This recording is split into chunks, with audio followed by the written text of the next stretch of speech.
बिस्मिल्लाहिर्रहमानिर्रहीम। अस्सलाम वालेकुम डियर व्यूअर्स। आज हम हमारा जो टॉपिक है लेक्चर वीडियो है वो है about the chemistry of class first year, और टॉपिक है theoretical yields and practical actual yield.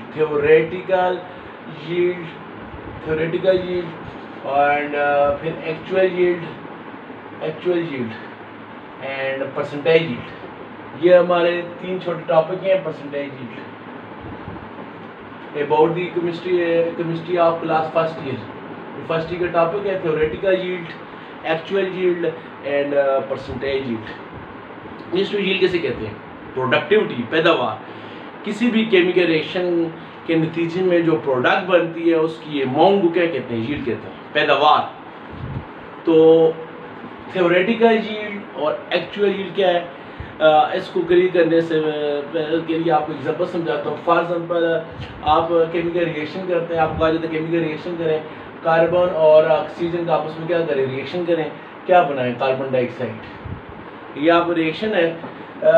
Reaction को अगर आप देखें तो 1 mole of carbon react with 1 mole of oxygen gas and they produce 1 mole of carbon dioxide. अभी इसमें एक थ्योरेटिकल यील्ड क्या है?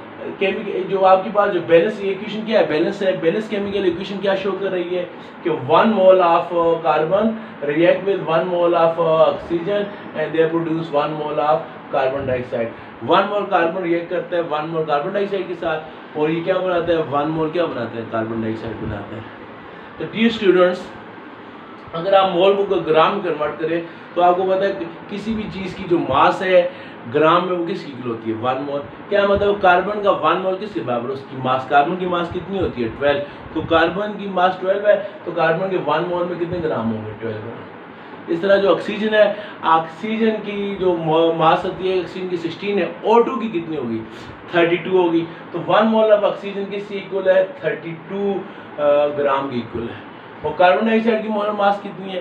कार्बन की मास होती है 12, और O2 दो ऑक्सीजन कितनी होती है? 32। कितने होगी? 44 ग्राम।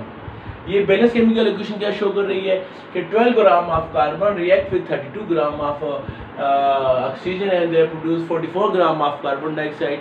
तो ये आपके पास ये जो यील्ड बनी है, यानी इसका मतलब ये है कि अगर आप 12 ग्राम क्या लेते हैं? कार्बन, 32 ग्राम ऑक्सीजन लेते हैं, तो आपको कार्बन डाइऑक्साइड कितनी मिलेगी? 44 ग्राम।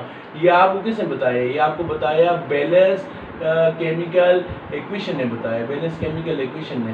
तो डी स्टूडेंट, इसको क्या कहेंगे?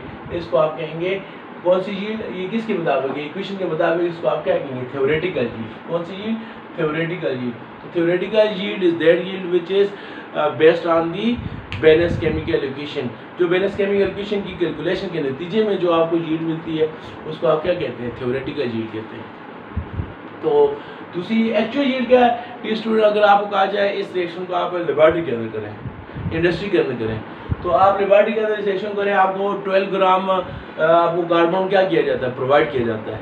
अगर आपको 12 ग्राम कार्बन प्रोवाइड किया जाए, 32 ग्राम जो कि बैलेंस केमिकल इक्वेशन है इसके मुताबिक आपको 32 ग्राम ऑक्सीजन गैस प्रोवाइड की जाए, इनका रिएक्शन करें, तो आपको जो कार्बन डाइऑक्साइड है मिलना कितने चाहिए? 44 ग्राम। लेकिन आपको कार्बन डाइऑक्साइड अगर आप इसको प्रैक्टिकली करेंगे तो कार्बन डाइऑक्साइड, ये बात डन है कि कार्बन डाइऑक्साइड की जो अमाउंट है वो क्या होगी? लेस देन 44 ग्राम होगी। वो 44 ग्राम से क्या होगी? कम होगी। जो इसकी एक्चुअल यील्ड है, जो प्रैक्टिकल यील्ड है, होनी इतनी चाहिए थी 44 ग्राम। जो आपको मिलेगी वो आपकी कौन सी यील्ड होगी? एक्चुअल यील्ड होगी।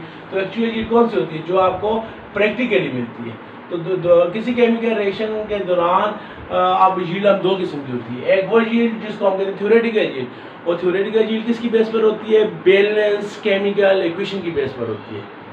और दूसरी कौन सी होती है? एक्चुअल यील्ड, जो आपको हकीकत में मिलती है। ज़रा आज आप रिएक्शन करने जाएंगे तो आप रिएक्टर उतने ही लें जितने को इसके अंदर है। केमिकल इक्वेशन के मुताबिक 12 ग्राम कार्बन है तो आप 12 ग्राम लें, 32 ग्राम ऑक्सीजन उतने ही लें, लेकिन जो आपकी प्रोडक्ट होगी वो 44 ग्राम नहीं होगी, बल्कि क्या होगी? लेस देन 44 ग्राम। वजह क्या है? क्योंकि इसकी वजह क्या है कि यानी आपका जो एक्चुअल यील्ड है, एक्चुअल यील्ड जो आपकी होगी वो क्या होगी? ऑलवेज, हमेशा क्या होती है? लेस होती है। किससे? Than theoretical yield. ये थ्योरेटिकल यील्ड से क्या होती है? कम होगी। वजह क्या है? उसकी पहली वजह ये है कि बहुत सारे जो आपके रिएक्टेंट्स हैं, जब वो रिएक्शन करेंगे तो रिएक्टेंट्स जो आपके ज़्यादा, जब आप प्रैक्टिकल इस रिएक्शन, ये तो केमिकल इक्वेशन की बेस पर आपको कितना है 44 ग्राम, जब हकीकत में रिएक्शन करेंगे तो ये 44 ग्राम से कम आएगा, 42 ग्राम आएगा, 41 आएगा। वजह क्या है? पहली वजह ये है कि आपके जो रिएक्टेंट्स हैं वो मे लॉस ड्यूरिंग रिएक्शन, हो सकता है कि जो आपके जो रिएक्टेंट है वो केमिकल रिएक्शन के दौरान क्या हो जाए, लॉस हो जाए। फास्ट में आप रिएक्शन करें, आपने ऑक्सीजन ली तो 32 ग्राम है, लेकिन ऑक्सीजन है तो आपसे मिस हैंडल हुआ, 1 या 2 ग्राम ऑक्सीजन रिलीज भी हो सकती है एटमॉस्फेयर में, तो आपके जो रिएक्टेंट्स हैं वो हो सकता है कि रिएक्शन के दौरान क्या हो जाए, और लूज हो चुके हों, ज़ाया हो चुके हों। दूसरा ये भी हो सकता है कि आपके जो रिएक्टेंट्स है मे अटैच टू द कंटेनर, कुछ आपके मे अटैच टू या मे अटैच या मे फिक्स टू कंटेनर, आपके जो कुछ रिएक्टेंट है वो जिस बर्तन के अंदर, जिस अपरेटस के अंदर, आप फ्लास्क के अंदर कर रहे हैं, बिगर के अंदर कर रहे हैं, डिलीवरी जिस अपरेटस के अंदर आप रिएक्शन कर रहे हैं, तो आप या सिलेंडर के अंदर कर रहे हैं, तो ये भी हो सकता है कि वो जो आपके रिएक्टेंट है कुछ जो है वो उस बर्तन के साथ लग जाए। ज़ाहिर है जो आपके रिएक्टेंट रिएक्शन के दौरान लूज हो जाएंगे, ज़ाया हो जाएंगे, वो भी रिएक्शन में हिस्सा नहीं लेंगे, तो ज़ाहिर वो जब नहीं लेंगे तो आपके रिएक्टेंट जो प्रैक्टिकली हिस्सा लेंगे वो क्या होंगे, वो कम होंगे। जब वो कम होंगे तो आपकी जो यील्ड है वो भी क्या कम होगी। तो ये जो स्टेटमेंट है कि एक्चुअल यील्ड कम होती है हमेशा प्रैक्टिकल यील्ड से, तो उसकी वजह क्या है? पहली वजह ये है कि आपके जो रिएक्टेंट्स हैं वो रिएक्शन के दौरान लूज हो सकते हैं, आपसे कोई पर्सनल एरर हुआ, कोई इंस्ट्रूमेंट का अपरेटस का एरर होता है, जिसकी वजह से आपका कुछ जो अमाउंट है रिएक्टेंट की वो क्या हो जाती है, ज़ाया हो जाती है, गिर जाती है, गैस हुई तो वो ऑपरेट हो जाती है। दूसरी वजह क्या है कि आपका कुछ ये भी पॉसिबल है कि जो रिएक्टेंट केमिकल रिएक्शन में ऐसा ले रहा है वो उस बर्तन के साथ क्या हो जाए, अटैच हो जाए, जिस बर्तन के अंदर आप क्या कर रहे हैं, रिएक्शन कर रहे हैं, रिएक्टेंट में अटैच टू द कंटेनर, उस बर्तन के साथ लग जाए जिसके अंदर आप क्या कर रहे हैं, हिस्सा ले रहे हैं। और तीसरी बात क्या हो सकती है students, there may be side reaction, हो सकता है देयर मे बी कुछ some time of some sort of side reaction हो। साइड रिएक्शन का मतलब क्या है? आपका जो रिएक्शन है वो क्या है, कार्बन ऑक्सीजन में तो कार्बन डाइऑक्साइड बना रहा है, आपका ये रिएक्शन है, लेकिन ये भी तो पॉसिबिलिटी है कि कार्बन और ऑक्सीजन, ये भी रिएक्शन भी तो हो सकता है, कार्बन और ऑक्सीजन रिएक्शन का क्या बना है, कार्बन मोनोऑक्साइड बना है। ये भी हो सकता है कि कुछ कार्बन ऑक्सीजन कार्बन डाइऑक्साइड की बजाय किस में कन्वर्ट हो जाए, कार्बन मोनोऑक्साइड में कन्वर्ट हो जाए। ज़्यादा जब कार्बन मोनोऑक्साइड में कन्वर्ट हो जाएंगे तो कार्बन डाइऑक्साइड की अमाउंट 44 ग्राम नहीं आएगी, क्या होगी, लेस होगी। यानी आपके 12 ग्राम आप कार्बन लेते हैं, ऑक्सीजन आप 32 ग्राम लेते हैं, तो आपको ये कितनी आनी चाहिए, कार्बन डाइऑक्साइड कितनी आनी चाहिए, ये आपको आनी चाहिए 44 ग्राम। ये भी तो हो सकता है कार्बन ऑक्सीजन की थोड़ी सी मिकदार आपस में रिएक्शन करें, 5 ग्राम या 6 ग्राम क्या बनाया है, carbon monoxide. For example carbon oxygen मिलकर कार्बन डाइऑक्साइड बनाते हैं, तो दोनों कार्बन ऑक्सीजन में कार्बन मोनोऑक्साइड भी बना सकते हैं, दोनों की पॉसिबिलिटी है। तो जब दोनों की पॉसिबिलिटी है तो ये हो सकता है कि आपके जो 6 ग्राम कार्बन मोनोऑक्साइड बन गया और आपका जो कार्बन डाइऑक्साइड बनना कितना था, 44 ग्राम, बनेगा कितना, 38 ग्राम। तो डियर स्टूडेंट्स, एक्चुअल यील्ड कौन सी होती है, प्रैक्टिकल यील्ड, थ्योरेटिकल यील्ड कौन सी होती है, ये आपको बता चुका हूँ। तो थ्योरेटिकल यील्ड होती है जो बैलेंस केमिकल इक्वेशन की कैलकुलेशन पर क्या होती है, फोकस की बेस पर जो आप फाइंड करते हैं वो कौन सी होती है, थ्योरेटिकल यील्ड, यानी जो इक्वेशन की बेस पर होती है। और एक्चुअल यील्ड कौन सी होती है, जब आपको लेबोरेटरी के अंदर, कॉलेज की लेबोरेटरी के अंदर, यूनिवर्सिटी की लेबोरेटरी के अंदर, इंडस्ट्री की लेबोरेटरी के अंदर रिएक्शन करना पड़ जाए, तो उतना ही नहीं है जितना इक्वेशन बताएगी, आपकी जो प्रोडक्ट है उससे क्या आएगी, हमेशा कम आएगी। वो जो प्रैक्टिकली आपको यील्ड मिलती है वो कौन सी होती है एक्चुअली, तो जो बैलेंस केमिकल इक्वेशन की बेस पर आप कैलकुलेट करते हैं वो हो गई थ्योरेटिकल यील्ड। और जो आप प्रैक्टिकली रिएक्शन के दौरान हासिल करते हैं वो कौन सी यील्ड होगी, एक्चुअल यील्ड। और एक्चुअल यील्ड हमेशा क्या होती है, लेस होती है। वजह क्या है, आपको वजह बताइए। ये भी हो सकता है कि कुछ रिएक्टर केमिकल रिएक्शन के दौरान ज़ाया हो चुके हों, ये भी हो सकता है कि आप कुछ जो केमिकल्स हैं उस बर्तन के साथ क्या हो चुके हों, उस कंटेनर के साथ क्या हो चुके हों, अटैच हो चुके हों। तीसरा यही पॉसिबल देयर में भी some sort of side reaction और इसके अलावा भी बहुत सारी वजूहत हो सकती हैं। तो फिर क्या होगा ये स्टूडेंट्स, थ्योरेटिकल यील्ड हो गया, एक्चुअल यील्ड हो गया। फिर क्या करते हैं जो केमिस्ट होते हैं वो जब केमिकल कैलकुलेशन करते हैं तो वो किसको देखते हैं, परसेंटेज यील्ड लेते हैं। किसी केमिकल रिएक्शन की एफिशिएंसी को देखने के लिए एक टर्म यूज़ की जाती है परसेंटेज यील्ड। तो परसेंटेज जो यील्ड होती है ये किस लिए होती है, ये यूज्ड होती है किस लिए, to find the efficiency of chemical reaction, कि किसी केमिकल रिएक्शन की एफिशिएंसी को देखने के लिए, केमिकल रिएक्शन की एफिशिएंसी को देखने के लिए क्या होती है, यूज़ होती है। एफिशिएंसी का मतलब क्या, जितनी किसी केमिकल रिएक्शन की परसेंटेज यील्ड ज़्यादा होगी उस रिएक्शन की एफिशिएंसी क्या होगी, ज़्यादा होगी। जितनी परसेंटेज यील्ड कम होगी उसकी एफिशिएंसी क्या होगी, कम होगी। तो परसेंटेज आप कैसे फाइंड करते होते हैं, अपने मार्क्स की परसेंटेज कैसे फाइंड करते हैं आप। जो मार्क्स आपके ऑब्टेन होते हैं वो क्या होते हैं, मार्क्स ऑब्टेन आपके लेस होते हैं, वो आप ऊपर लिखते हैं, जो टोटल मार्क्स हैं वो ज़्यादा होते हैं नीचे लिखते हैं। 100 के साथ क्या करते हैं, मल्टीप्लाई। जो लेस चीज़ होती है वैसा परसेंटेज में ऊपर लिखते हैं नोमिनेटर, और जो ज़्यादा होती है वो डिनोमिनेटर। तो यहाँ पर क्या होता है, कौन सी चीज़ लेस होती है, थ्योरेटिकल यील्ड ज़्यादा लेस होती है या एक्चुअल यील्ड। जो एक्चुअल यील्ड होती है वो हमेशा लेस होती है, यहाँ मैं बता चुका हूँ actual yield always less than theoretical yield. तो एक्चुअल यील्ड लेस होती है तो आप क्या करेंगे, जब आप परसेंटेज यील्ड लेंगे तो आप क्या करेंगे, एक्चुअल यील्ड को आप क्या लेंगे, ऊपर लेंगे, और जो आपकी थ्योरेटिकल यील्ड है, थ्योरेटिकल यील्ड है वो हमेशा क्या होती है, ज़्यादा होती है। तो थ्योरेटिकल यील्ड को आप क्या लेंगे, नीचे लेंगे, और उसको आप क्या करेंगे, 100 के साथ क्या करेंगे, मल्टीप्लाई करेंगे, तो आपको क्या मिल जाएगी, percentage yield. For example carbon और ऑक्सीजन मिलकर क्या बनाते हैं, कार्बन डाइऑक्साइड। थ्योरेटिकली क्या, इसके 12 ग्राम इसके 32 ग्राम के साथ क्या करते हैं, रिएक्ट करते हैं। आपको मिलना कितना चाहिए, 44 ग्राम। तो 44 ग्राम आपकी कौन सी यील्ड होगी, थ्योरेटिकल यील्ड। और जब आप लेबोरेटरी के अंदर ये रिएक्शन करते हैं, 12 ग्राम कार्बन को रिएक्ट करते हैं 32 ग्राम ऑक्सीजन के साथ, तो आपको कार्बन डाइऑक्साइड 44 नहीं मिली, आपको फॉर एग्जांपल मिल गई है 36 ग्राम। 36 क्यों मिली, कुछ जो है वो रिएक्टेंट आपके रिएक्शन के दौरान ज़ाया हो गए, कुछ जो है वो जो बर्तन उसके साथ लग गए, और तीसरा क्या है, कुछ साइड रिएक्शन हुआ, कुछ यानी कार्बन ऑक्सीजन मिलकर कार्बन मोनोऑक्साइड में कन्वर्ट हो गए। तो आपकी जो आपको जो प्रोडक्ट मिली है वो 44 नहीं है, बल्कि कितनी मिली है, 38 मिली है, तो ये 36 मिली है। तो फिर आप क्या करेंगे, एक्चुअल यील्ड आपकी जो आपको मिली है इस रिएक्शन में फॉर एग्जांपल कितनी है, 36 है। तो थ्योरेटिकल यील्ड आपको मिलनी चाहिए थी वो कितनी है, 44 है। इसको आप क्या करेंगे, 100 के साथ मल्टीप्लाई करेंगे, ये आ जाएगा 80%। तो इस रिएक्शन की जो परसेंटेज यील्ड है वो आपके पास कितनी है, 100% है। तो जो ये वाला जो आपका कंसेप्ट है परसेंटेज यील्ड वाला, ये आपको रिएक्शन की एफिशिएंसी के बारे में बताता है।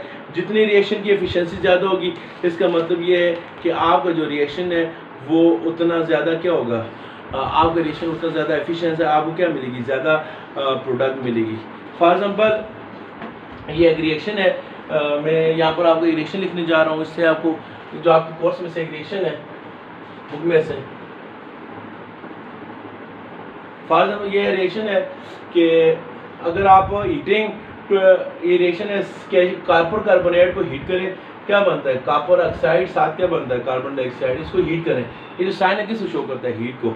तो क्वेश्चन ये है कि अगर heating 24.8 gram of carbon carbonate, ये आपने 24 कितने ग्राम लें, 8 ग्राम लें, तो ये आपको ये कितना देगा, 13.9 ग्राम देगा। तो क्वेश्चन क्या है कि आप क्या करें, परसेंटेज यील्ड फाइंड करें।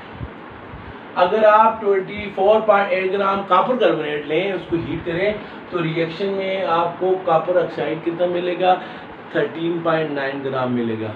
तो आपने क्या फाइंड करनी है, परसेंटेज यील्ड फाइंड करनी है। तो सर परसेंटेज यील्ड फाइंड करने से पहले आपको क्या पता होना चाहिए, एक्चुअल यील्ड पता होना चाहिए, और दूसरी क्या पता होना चाहिए, थ्योरेटिकल यील्ड। ये जो आपको गिवन है ये कौन सी यील्ड है, ये प्रैक्टिकल यील्ड है कि आप लेबोरेटरी के अंदर, इंडस्ट्री के अंदर कॉपर कार्बोनेट को हीट करते हैं, तो उसमें 14.8 ग्राम लेबोरेटरी के अंदर लेते हैं, आपको कितने मिलेगा, 13.9। ये कौन सी यील्ड है, ये आपकी है, ये एक्चुअल यील्ड है। अभी आपने क्या फाइंड करनी है, थ्योरेटिकल यील्ड। थ्योरेटिकल यील्ड कौन सी होती है, आपको बताया है, जो बैलेंस केमिकल इक्वेशन की बेस पर होती है। तो बैलेंस केमिकल इक्वेशन क्या है, देखिए आपके पास कॉपर कार्बोनेट है, इसको आप हीट करें, कॉपर ऑक्साइड में कन्वर्ट हो जाएगा। इस इक्वेशन को देखें जरा, कॉपर की जो मास होती है कितनी होती है, 64। कार्बन की मास कितनी होती है, 12। ऑक्सीजन एक की होती है 16। 3 ऑक्सीजन की जो मास है कितनी होगी, 48। तो इन तीनों को आप ऐड करेंगे, ये बन जाएगी 124 ग्राम। इस केमिकल रिएक्शन में अगर आप 1 मोल कॉपर कार्बोनेट लेते हैं तो 1 मोल कॉपर कार्बोनेट की जो मास होगी कितनी होगी, 124 ग्राम। और कॉपर ऑक्साइड की मास आप फाइंड करें, कॉपर ऑक्साइड की मास कितनी है डियर स्टूडेंट्स, कॉपर ऑक्साइड की जो मास है वो है, कॉपर की मास कितनी होती है, एटॉमिक मास होती है 64, ऑक्सीजन कितनी होती है 16, यानी कितने बनेंगे 80 ग्राम। केमिकल इक्वेशन शो कर रही है, अगर आप कॉपर कार्बोनेट के 124 ग्राम लेते हैं तो कॉपर ऑक्साइड कितना बनेगा, 80 ग्राम बनेगा।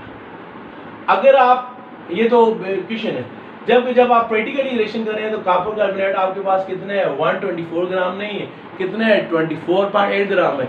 इस चैप्टर के पहले लेक्चर में आपको बताया था स्टोकियोमेट्री हम पढ़ रहे हैं, इसमें हम रिलेशन पढ़ रहे हैं रिएक्टेंट का रिएक्टेंट के साथ, प्रोडक्ट का प्रोडक्ट के साथ। पहले लेक्चर में आपको बताया था कि अगर किसी केमिकल रिएक्शन के दौरान अगर हम एक रिएक्टेंट की अमाउंट काम करेंगे तो उसी रेशो से दूसरे के रिएक्टेंट को भी काम करेंगे और उसी रेशो से फिर प्रोडक्ट की जो अमाउंट वो भी क्या होगी, कम होगी। फॉर एग्जाम्पल जब आप कॉपर कार्बोनेट कितने लेते हो 124 ग्राम, तो कॉपर ऑक्साइड कितना मिलता है आपको 80 ग्राम। लेकिन अगर आप कॉपर कार्बोनेट कितना लेते हैं 24 ग्राम, यानी 120 की बजाय आप कितना लेते हैं, जस्ट 24 ग्राम लेते हैं, यानी उसका तकरीबन 5वां हिस्सा लेते हैं। ज़्यादा रिएक्टेंट 124 की बजाय 24 लेंगे तो प्रोडक्ट भी आपका क्या हो जाएगा, कम हो जाएगा। तो अगर आप इसके लेते हैं, ये तो है according to balance chemical equation, इसके 124 ग्राम रिएक्ट करते हैं और इससे कितने ग्राम बनाते हैं 80 ग्राम। और आपको जो गिवन डाटा है, गिवन डाटा के साथ इसको हम मैच करते हैं।